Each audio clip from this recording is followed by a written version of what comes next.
Welcome back to S M spoken English academy. Hello students, আশা করি তোমরা সকলেই ভালো আছো। চলো আজকে আমাদের স্পোকেন ইংলিশ সিরিজের আরো একটা নতুন বোনাস ক্লাস। এই ক্লাসে আমরা কি শিখতে চলেছি একটু ভালো করে বোঝো।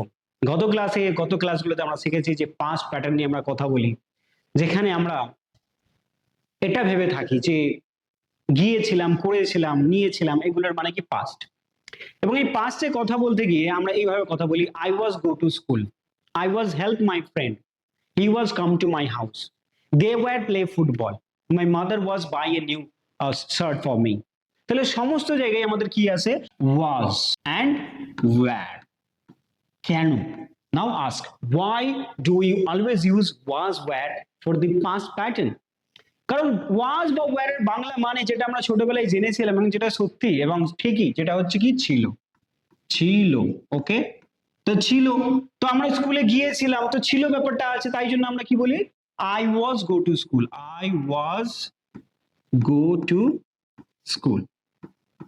ওকে, বা কেউ একজন বললো যে আমি তাকে দেখেছিলাম কালকে, আমি না তাকে বাজারের মধ্যে দেখেছিলাম, I was see him yesterday.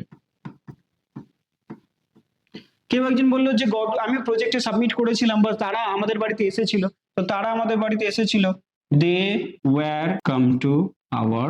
তাহলে দেখো, এই ধরনের কথা আমরা বলি, ওয়াজ ওয়্যার দিয়ে বলি, কেন বলি? যে কাজটা হয়ে গিয়েছিল। কিন্তু এই সমস্ত ধরনের এই সমস্ত সেন্টেন্স অ্যাকচুয়ালি এই সমস্ত সেন্টেন্স ভুল, এগুলো সমস্ত সেন্টেন্স ভুল, ওয়াজ ওয়্যার ইউজ করা যাবে না। তাহলে ওয়াজ ওয়্যার তো এখানে ইউজ করা যাবে না, এখানে কি ইউজ করতে হবে? আমরা অলরেডি জেনেছি পাস্ট প্যাটার্নে ভি টু। যেমন হচ্ছে ওয়াজ গো না বলে এখানে আমাদেরকে কি বলতে হবে? ডিরেক্টলি ওয়েন্ট বলতে হবে। ওয়াজ সি না বলে এখানে আমাদেরকে কি বলতে হবে? স বলতে হবে।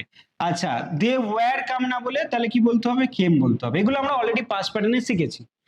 কিন্তু আজকের প্রশ্নটা হচ্ছে যে স্যার তাহলে ওয়াজ ওয়্যারটা আমরা কোথায় ইউজ করব? তোমরা যারা রেগুলার প্যাটার্নটা ভালো করে শিখেছো এবং তার সঙ্গে যে বোনাস ক্লাসটা দেওয়া হয়েছিল যে অ্যামিজার কোথায় ইউজ হয়, সেই একই রকম ভাবে এটা তোমাদেরকে দেখতে হবে। যে দেখো, এখানে এটা যদি আমরা ক্লিন করি, যে এখানে আমরা ওয়াজ ওয়্যার দিতে পারছি না, আই ওয়াজ টিচ বলে কিছু হয় না। I taught, I taught English to my student, আমি ইংলিশ আমাদের শিখিয়েছিলাম আমার স্টুডেন্ট, কিন্তু আমি একজন ইংরেজি শিক্ষক ছিলাম। ওকে, আমি এটা ছিলাম, আমি করেছিলাম না। ডিফারেন্সটা বোঝার চেষ্টা করো এখানে, যে আমরা শিখেছি দুই ধরনের কথাবার্তা, আমরা এই অবধি দুই ধরনের কথাবার্তা শিখেছি। যে একটা জায়গায় আমরা বলতাম যে আমি করেছিলাম, কোন একটা কাজ করেছিলাম, সেটা আমরা অলরেডি পাস্ট প্যাটার্নে শিখেছি। এবারে এখানে হচ্ছে কি, আমরা এখন নতুন করে শিখছি যে আমি ছিলাম, কিছু একটা ছিলাম, মানুষ ছিলাম, ভূত ছিলাম, টিচার ছিলাম। তো যখনই আমরা করেছিলাম বলে আই বলে আমরা ভি2 দিয়েছিলাম, যে I did, I went, I bought, I brought, okay whatever. আর আমি নিজে ছিলাম, যে আমি একজন টিচার ছিলাম, তখন আমরা কি বলি? I was a teacher. তাহলে এটা আবার সেই কি হয়ে গেল? ভালো করে লক্ষ্য করো, সেই আবার প্রফেশন, কোয়ালিটি, কন্ডিশন, তিনটে যে প্যারামিটার আমাদের আগেও ছিল, সেই একই রকম ভাবে এখানেও আমাদের তিনটে কারণের জন্য আমরা ওয়াজ ওয়্যার ইউজ করতে পারবো। অর্থাৎ আমি আগে এইরকম ছিলাম, বা আমি তাকে কল করেছিলাম, তাহলে এই আমি করেছিলাম মানে আমাকে এই প্যাটার্ন ফলো করতে হবে, আই কল্ড হিম। কিন্তু আমি তার বন্ধু ছিলাম, তাহলে কি হবে? I was his friend. বা আমি খুবই অসুস্থ ছিলাম, আমি অসুস্থ ছিল, বা আমার বন্ধু অসুস্থ ছিল, বা সে অসুস্থ ছিল, he was sick। ওকে, তারা আমাদের বন্ধু ছিল, তাহলে তারা আমাদের বন্ধু ছিল মানে কি? our they were our friends। সে আমার ফলোয়ার ছিল, তাহলে he was my follower। তো এইভাবে যখনই কোনো একজন ব্যক্তির সে এরকম ছিল বা তারা এরকম ছিল বোঝাবো, সেখানে আমরা ওয়াজ দেবো। কিন্তু করেছিল, করেছিলাম, এই ধরনের কথার জন্য আমরা কিন্তু ওয়াজ ওয়্যার দেবো না, ভি2 দেবো। তাহলে একটু ভালো করে আমাদের টেবিলের মাধ্যমে একটু স্টাডি মেটেরিয়ালে আমরা দেখে নিই, যে কোথায় এক্সাম্পলটার মাধ্যমে দেখে নিই। তাহলে এখানে প্রথমেই বলা আছে যে আমরা কি ভুলটা করি। করেছিল মানে কি, আমরা ছিল বলতে ওয়াজ, আর করা মানে ডু। তাহলে করেছিল মানে কি, আমরা এখানে কি করে দিই? ওয়াজ ডু। গিয়েছিল মানে ওয়াজ গো, খেয়েছিল মানে ওয়াজ ইট। এটা সম্পূর্ণ ভুল, এখানে এই ধরনের কথা হবে না। আই ওয়াজ গো দেয়ার, আমি সেখানে গিয়েছিলাম, এটা ঠিক না ভুল? এটা ভুল। কি হবে? I went there. He was learn English, সে ইংরেজি শিখেছিল। অ্যাকচুয়ালি বক্তব্যটা এটা সে বলতে চাইছে একজন বাঙালি মানুষ, কিন্তু সে কি বলছে? He was learn English. এখানে কি হবে? He learned English. Okay, they were fight for their rights, তারা তাদের অধিকারের জন্য লড়াই করেছিল। তাহলে ফাইটের ভি2 কি আছে? দে ফট ফর দেয়ার রাইটস। ওকে, তাহলে এখানে এই ধরনের সেন্টেন্স গুলো কারেক্ট করতে হচ্ছে।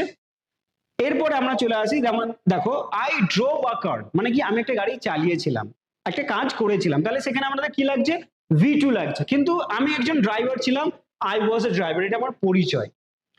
আই লার্ন ইংলিশ, আমি ইংরেজি শিখেছিলাম, ওকে, এটা আমার একটা কাজ। আর I was an English learner, আমি একজন ইংলিশ লার্নার ছিলাম, আমি নিজে ছিলাম, কোনো কাজ নয়, তাহলে ওয়াজ হচ্ছে। আই টট ইংলিশ, আমি ইংলিশ শিখিয়েছিলাম, এখানে কি হচ্ছে, I was an English teacher, আমি নিজে একজন ইংলিশ টিচার ছিলাম। He played football, say football খেলেছিল, আর এখানে কি হচ্ছে, হি ওয়াজ আ ফুটবল প্লেয়ার, সে একজন ফুটবল প্লেয়ার ছিল। She sang a song, okay, she sang song, সে গান গেয়েছিল। সি ওয়াজ আ সিঙ্গার, সে একজন গায়ক ছিল। তাহলে এইভাবে দেখো আরো অনেক এক্সাম্পল আছে, সেগুলো তোমরা ফলো করতে পারো। I studied in that college, আমি এই কলেজে পড়েছিলাম। And I was a student of that college, আমি এই কলেজের একজন স্টুডেন্ট ছিলাম। হি ড্রোভ আ ট্যাক্সি, সে একটা গাড়ি চালিয়েছিল। হি ওয়াজ আ ট্যাক্সি ড্রাইভার। এইভাবে চারিদিক থেকে পরিচয় নিয়ে যখন বলবো ছিল, পাস্টে যখন কথা হবে তখনই কিন্তু ওয়াজ আসবে, ওয়্যার আসবে। এছাড়া কেউ একটা কোনো কাজ করেছিল এটা বোঝানোর জন্য কিন্তু ওয়াজ আসবে না।